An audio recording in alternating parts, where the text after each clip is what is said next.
So we started a national committee for religious freedom, a national council for religious freedom, then to fight for domestic religious freedom persecution in the U.S.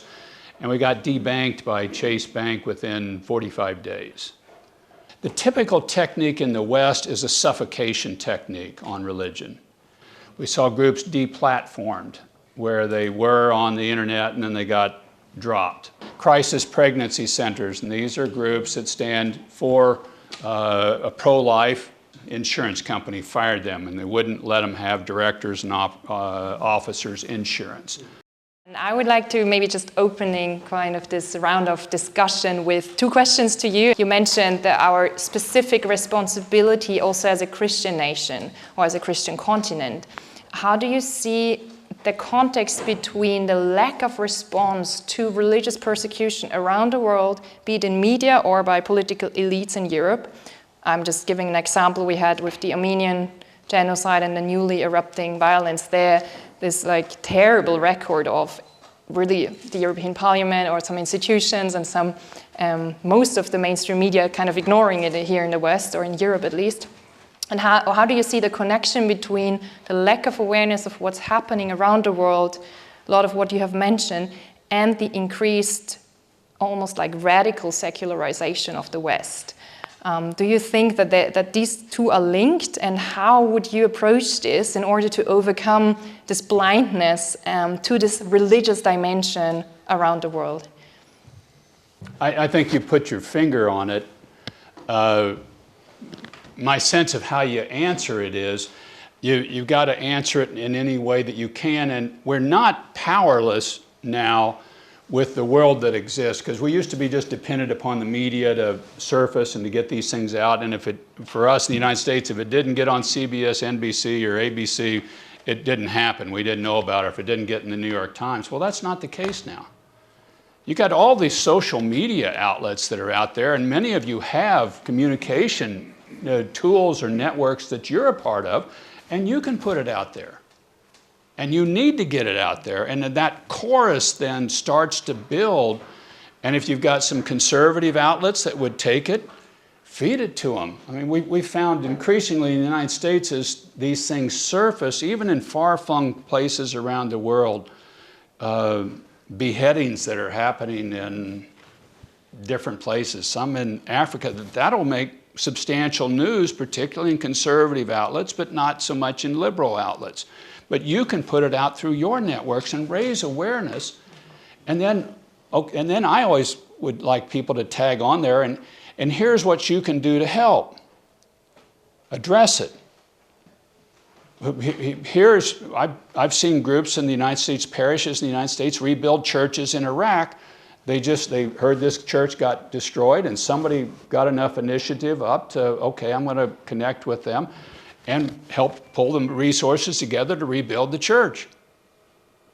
Just to follow it up with what can we do to then respond and do something that can help with this. But I think we've got to just drive it down and not just say, well, apparently they're not going to cover this. Because you got to presume in a lot of cases they're not going to cover it. That doesn't stop us. And then I also think we ought to be creating more and more forums for this, that people in various countries, that Georgia should put together a religious freedom summit. And there'll be a ton of people there that'll be opposed to you. The Hellenic Council people, and I know they had to leave, if they put something together and say, well, we're going to talk about persecution that's happening in the Orthodox Church of Orthodox. And people will immediately come back, and media will come back, well, that's just selfish, self-serving. Some of it is, but it's happening. This stuff is happening, and we need to raise the visibility of it, and we need to tell people about it. And do it. And put these things together, and you'll be, I think, surprised I have been about how much people then, once they hear about it, they'll go, well, I wish that wasn't happening. That shouldn't happen. Okay, then just keep raising it, and then hopefully over time we can change some public opinion and interest in it. And I think that's what you're seeing. You're seeing more support for religious freedom in the United States and other places. And a lot of it's just kind of been a long-term awareness building. These things are going on. And then as people look at them and say, is that really happening? And you say, yes, that's really happening. We ought to do something about that. Yeah, we should. What do you think we ought to do about it? And really building off of that.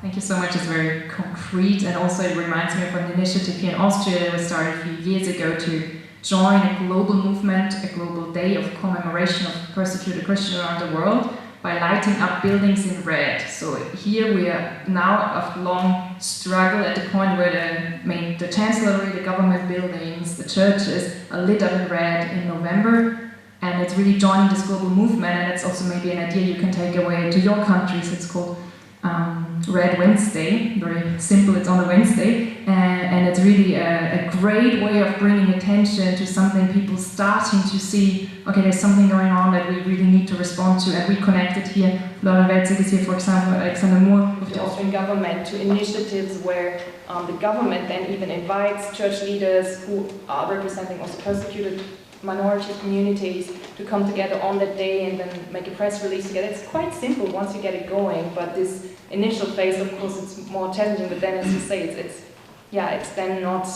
impossible to get it out through our own networks. Well, Anna's group that publishes the number of attacks on Christian churches and entities in Europe and puts together the data annually, here's how many churches have been burned in Europe this last year.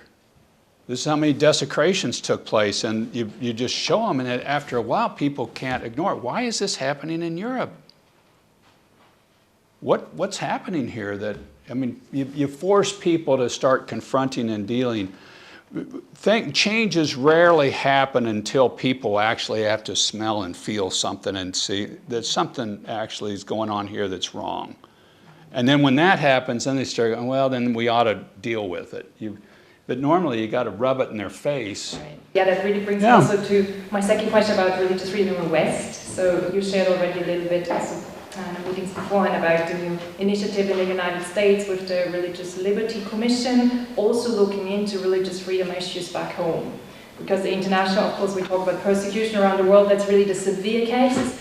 But then, of course, we also see in the West increasing restrictions of religious freedoms, Christians getting targeted for peacefully praying or for their convictions. And how do you view this in the broader context, of course, of religious freedom worldwide? And how do you think could maybe the framework of religious freedom for all and all these things that are promoted through Article 18 and other alliances be really also used to protect believers with traditional worldview, or like Christians who hold true to their biblical convictions in public life and face discrimination? What's your take on that?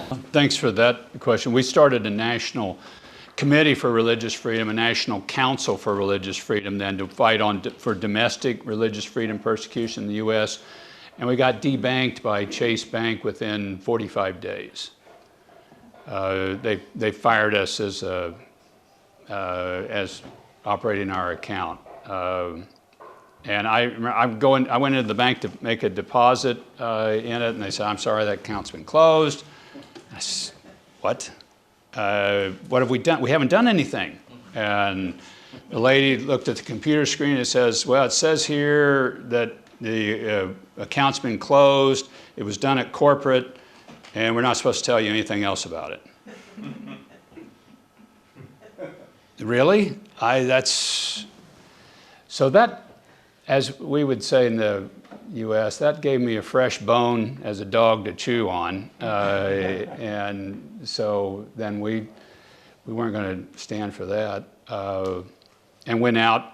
We found another bank, but we also just went very public with, we were debanked by Chase Bank. And Chase Bank ended up giving us no reason at the outset, and ultimately gave us 5 different reasons why they did it. It was money laundering, it was terrorist financing possibilities, it was bad consumer services, it was you're a public figure, and none of which had any legal basis to it. But it also then, I mean, it pushed us further forward on the typical technique in the West is a suffocation technique on religion. The typical effort is to suffocate. So it's hard to operate an organization if you don't have a bank to help with the financial flows of it. That's a suffocation technique. We saw crisis pregnancy centers, and these are groups that stand for a pro-life view. We saw them get de-insuranced. Insurance company fired them, and they wouldn't let them have directors and officers insurance. We saw groups deplatformed, where they were on the internet and then they got dropped by the group that was running the platform for them. You just see these techniques, and it's all, like I say, it's a suffocation effort. We're not going to throw you in jail. We can't throw you in jail. But we can try to strangle you as much as possible so that you can't operate as a group. And that's what we've got to push back against in the West more and more, is these sort of suffocation techniques. And we've got to draw attention to it. That's part of what the Religious Freedom Commission is in the U.S. that President Trump has started. They'll hold hearings now about these techniques that are being used and how then to push back, publicize on it, maybe change some laws if that's needed to take place. I think that's the way we need to go at it in the West. One. Number two is, please stand up and say something if this happens to you. Don't go quietly. That's what I found. Once we stood up and we had been debanked, I had 20 groups at least come to me and say the same thing had happened to them. But they hadn't raised it publicly. They just thought this is going to hurt their fundraising if they get debanked and it goes public. They found another bank and they just went quietly along. Don't do that. Raise a ruckus about it. That this happened, and because this shouldn't happen in a free Western society where you have religious freedom. You ought to be able to freely operate in the public square, your faith, as long as you're peacefully practicing your faith. So that's the first thing I'd ask people to do in situations like that, is just not go quietly. Just push back against it.